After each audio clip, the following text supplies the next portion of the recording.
Look at this sorry meatbag. You even know what end of a shotgun spits fire, recruit? Yes, sir. I think so, sir. Wrong answer. In the underhive, thinking gets you shot. Knowing keeps you breathing. Now shut up and listen, because I'm only saying this once and I don't do repeats for corpses. Chapter 1. Core Conventions of the Underhive. This ain't no fancy uphive parade. Here, we follow these 3 rules. You break them and you're back in the bleeders. Number 1. Range and distance.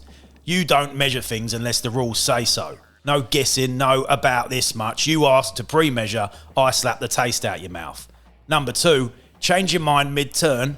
Once you've committed and rolled the dice, no going back. Just do it, scum. Number 3. Precision matters. Facing, elevation, line of sight. You move sloppy, you die sloppy. He talks like he's been down here too long. Still, this has got to be better than dredging. I ain't going back to that. Chapter 2. Models, fighters and markers. In the eyes of the rules, everything on the board is either a fighter, a marker or a bloody stain. Learn the difference. A fighter, one living for now, unit, ganger, juve, brute, beast or even some poor sod on fire. If it moves and bleeds, it's a fighter. Mounted fighter. Not in my precinct, that's ash waste nonsense. You can walk like the rest of us. Markers. Objectives, loot crates, booby traps. If it don't fight back, it's a marker. Simple. Rules tip. When the rulebook says fighter, it doesn't mean vehicle or abstract metaphor. It means someone with a profile and probably a death wish. Chapter 3. Controlling player versus opposing player.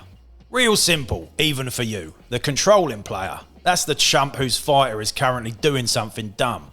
The opposing player, the one watching and waiting to punish the scum when it's his turn. If you're ever confused about who gets to decide something, ask yourself, who's about to get shot in the face? That's usually the controlling player. Chapter 4. Fighter types. There's a pecking order to every gang, and you're at the bottom. Here's who steps on you. Leaders, big bosses, meanest stats, usually die first because they think they're invincible. Champions and sergeants, second in command. Heavy gear, even heavier attitude. Gangers, they're the backbone of the squad. Cannon fodder with half decent aim. Juves and prospects, that's you. The lowest stats, fairly useless and usually bleeding from somewhere. Then you got brutes, hangers-on, hired guns, all the freaks we don't talk about unless we're desperate. Don't go crying when a brute folds you in half. That's not a rules issue, that's natural selection. Wait, when do I get a nice red flak jacket like yours to wear? You'll be wearing a flipping body bag if you keep talking. Chapter 5. Statlines. How dead are ya? Every fighter's got a profile. Think of it like a sack of corpse starch just waiting to be processed. First we've got the physical stats. The higher the number, the better. M for movement. Inches per move action. You crawl like a rattling with broken legs, you move less, and the lower the number. Then we have strength. How hard you hit or how far you throw stuff. Doesn't help if you miss. Then we've got T for toughness. How hard you are to hurt. Spoiler, in your case, not very. Then we got W for wounds. How much you can take before you hit the dirt. And then lastly, attacks. How many swings you get in a fight before someone guts ya. Next we've got the combat skills. WS for weapon skill, how well you stab people. Then you got ballistic skill, how well you shoot and you'll miss a lot. And then initiative for dodging, falling and flinching like a coward. And then lastly we've got the psychological tests or mental stats. The lower number, the better. First, leadership for barking orders, not your job. Cool for not doing a runner, you'll fail this a lot. Willpower, mental fortitude and in your case, uselessness. And then lastly, intelligence for opening doors, hacking tech, figuring stuff out and other things you're too stupid for. Your stat line, rookie, probably reads like this. In other words, your job is to get shot instead of someone important. Chapter 6. Characteristic tests. Time for probability. This is how the underhive decides if you live or become meat paste. So with these, you want to roll equal to or better. Weapon skill, ballistic skill, initiative. You roll 1d6 to check for these. Then you've got 2d6 to check against leadership, cool, willpower and intelligence. If you beat that stat, you've passed the test. A couple of the other stat tests, like strength and toughness, you got to roll a 1d6 and try to roll less than the stat. You fail to roll, that's not the dice, that's you. Sarge, if I survive this briefing, do I get my badge? If you survive 3 briefings, a patrol and a knife fight with a corpse grinder, then we talk about badges. Oh, here we are then. First day on patrol. I got a rusty old vest 3 sizes too big, half a charge of las pistol ammo, and Sergeant Yaga breathing down my neck like a sump croc in mating season. Right, scum. You're going to learn the rhythm of a firefight. 1 round at a time, 1 mistake at a time. And if you're lucky, you'll still have a face by the end of it.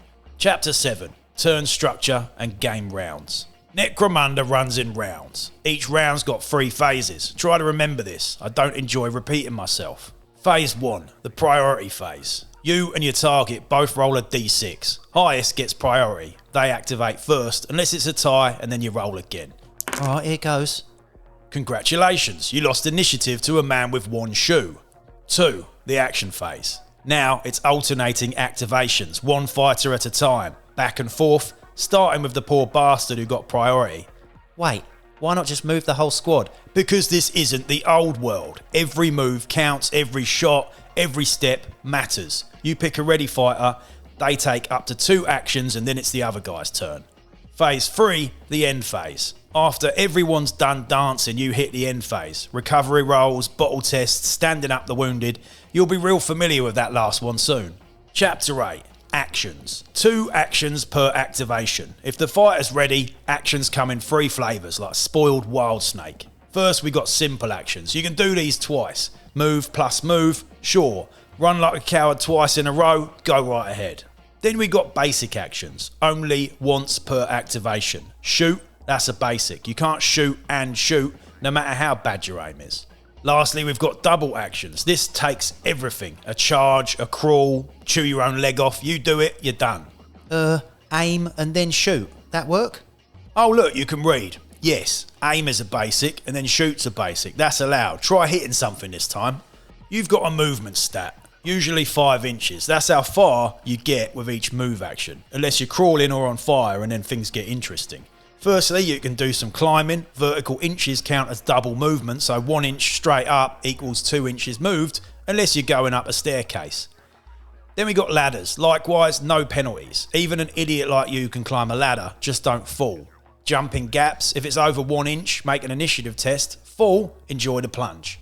In falling, if you fail that initiative test and eat the dirt, the higher you fall from, the more it's going to hurt. One time, I watched a subjugator fall 4 stories. Took him 3 days to stop twitching. Crawling. If you're seriously injured, you can crawl up to half your movement instead of bleeding with dignity. Sergeant, I think I miscalculated. Negative, recruit. Gravity miscalculated you. Get back up and dust yourself off, lad. Chapter 10. Line of sight and targeting. To shoot something, you got to be able to see it. That's called line of sight. Simple idea, complex implications for morons. Now you draw a line from any part of your fighter's head to any part of your target's body. If you can see it, you can shoot it. If they're behind cover, you get bonuses to survive. So don't give me I thought I could see him, you either can or you can't. This ain't a poetry slam. Chapter 11. Facing. Facing matters. You've got a 90-degree front arc of vision. Imagine a starch slice out the front of your base. You can only shoot or charge what you're facing, unless you've got special rules. You can rotate though, anytime during your move for free. Wait, free? That's nice of them. Oh, how generous. Do you want a hug too? Spin however you want, but if you end up facing the wall, you deserve to get shanked. I used to think the underhive was all gangs and gunfire. Turns out it's all mathematics, violent mathematics. You're not dead yet, which means you're either lucky or I haven't grilled you hard enough. There, you see that silhouette in the distance? That is a mutie. Extra limbs, small brain, smells like a dead rat. He'll split your skull with a pipe if you don't shoot first. Wait, you want me to shoot him? No, I want you to invite him for recaf. Yes, shoot him. Welcome to the part of your life where things get loud. Chapter 12. Ranged attacks. The shooting sequence. Shooting has 4 steps. Do them in order or I'll mount your spine on my locker. Step 1. First, you got to roll to hit. Roll 1d6 and compare your ballistic skill stat. Apply modifiers for range, cover, status, and whether you're aimed or not. Wait, my ballistic skill is 5+. Did I hit? A blind Grox with palsy could have done it faster, but yes, you hit. Miracles happen. Let's not get used to it. Step 2, roll to wound. Compare your weapon's strength to the target's toughness. If they're the same, you wound on a 4+. If your weapon's stronger than the target's toughness, you wound on a 3+. And if the target's toughness is higher, you wound on a 5+. My las pistol is strength 3 and he's toughness 4. That's a 5+ to wound? Correct. Try not to embarrass yourself. Yes. Maybe you won't die today. Step 3, the armour save. The defender, if they've got armour, rolls a d6. Subtract your weapon's AP from their save and roll equal to or above to block the hit.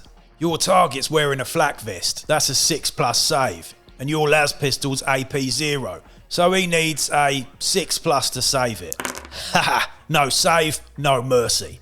Step 4, inflict damage. Your las pistol does 1 damage. He's got 1 wound. That's 0 now. Time to roll an injury dice. Chapter 13, injury rolls.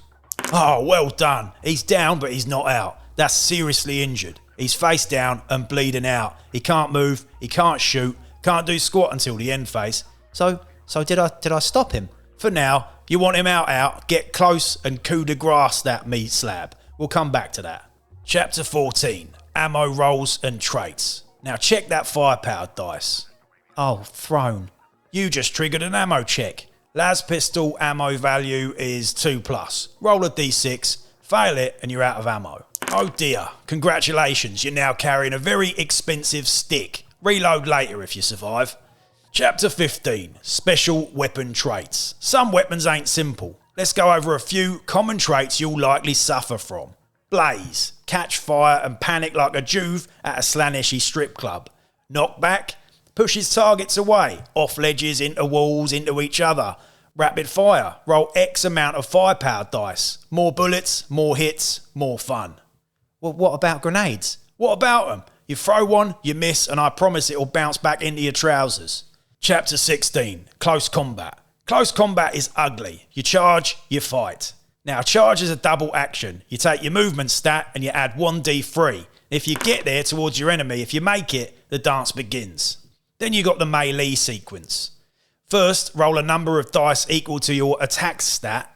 Add your weapon bonuses, if any, to your weapon skill stat, and that'll tell you if you smacked them or not. No hits, you're both incompetent. I've only got 1 attack. Then make it count, but don't forget you get +1 for charging. By the throne, you actually won. Proceed to the wound roll.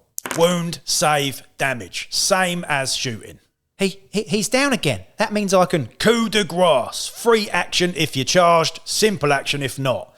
Now, stamp on his neck. No dice roll, no mercy. You just took your first soul in the Emperor's name. Or your own, I don't care. Did I do all right, Sergeant? You're still breathing, that's more than I expected. Right, time for a low stick and a recaf. Sergeant, I think I've been needled. You mean pinned, you sentient oil stain. Now shut up and listen. You're about to learn why cover matters. Chapter 18, status. Pinned. If a fighter is hit by a ranged attack, even if they're not wounded, they become pinned. Lay the model on its back. You can stand up when it's your turn if you ain't too much of a coward. Congratulations, now you're lying down on the job, literally. Seriously injured. If a fighter loses all their wounds and rolls seriously injured on the injury die, lay them face down. They can't do anything except crawl. In the end phase, you'll make a recovery roll to see if you bleed out or not. If your helmet's kissing the floor, you're seriously injured. Try not to get used to it. Chapter 19, standing up. To get back in the fight, you spend a basic action to stand up. It works if you're pinned. Doesn't work if you're seriously injured. You need help. You can stand anytime during your activation, then use your second action if you got one. So, can I shoot now? You can blind fire, but trust me, I'd stand up first if I were you. Chapter 20, recovery rolls, the end phase. At the end of each round, every seriously injured fighter rolls an injury dice. Flesh wound, you're back in the mix and can stand when it's your turn. Serious injury again, your state stays the same but you also gain a flesh wound. A skull, that means you're just a stain on the floor. I'm back up. Great, now you're -1 toughness and even more of a flop. Try not to sneeze too hard.